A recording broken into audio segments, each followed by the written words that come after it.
ایک اور اہم خبر سے شامل کریں اور آپ کو بتائیں کہ نوجوان نسل کو آئس اور کرسٹل کے نشے میں دھکیلا جانے لگا. آپ کو مزید بتائیں کہ گلی محلے میں آئس، کرسٹل اور چرس ٹافیوں کی طرح فروخت ہونے لگی. اس حوالے سے مزید بات کر لیتے ہیں ہمارے نمائندے امش سے. جی امش.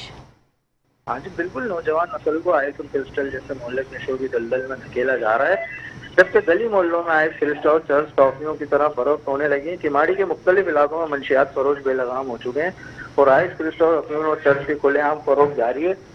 خصوصاً مدینہ کالونی تھانے کی حدود میں منشیات فروشی عروج پر پہنچ چکی ہے، مگر متعلقہ پولیس خاموش تماشائی بنی ہوئی ہے، جس میں لاسی پاڑا، سوات کالونی، ڈبہ کالونی اور ہب ریور روڈ جیسے علاقے منشیات فروشی کے مضبوط گڑھ بن چکے ہیں. ذرائع کے مطابق پولیس کی مبینہ سرپرستی میں وائٹ کور منشیات فروش سرگرم میں عمل ہے. جبکہ اہل علاقہ کے مطابق شکایت کے باوجود متعلقہ پولیس کارروائی سے گریز کر رہی ہے. مزید یہ کہ تھانہ مدینہ کالونی کے انٹیلیجنس کی عملہ مبینہ طور پر نوٹ کھانے میں مصروف ہے. علاقے میں منشیات فروشی کے ساتھ ساتھ وارداتوں میں بھی مسلسل اضافہ ہو رہا ہے، جس کے باعث علاقہ مکین شدید خوف و ہراس کا شکار ہے اور اعلیٰ حکام سے فوری نوٹس لینے کا مطالبہ کر رہے ہیں. جی بہت شکریہ امش.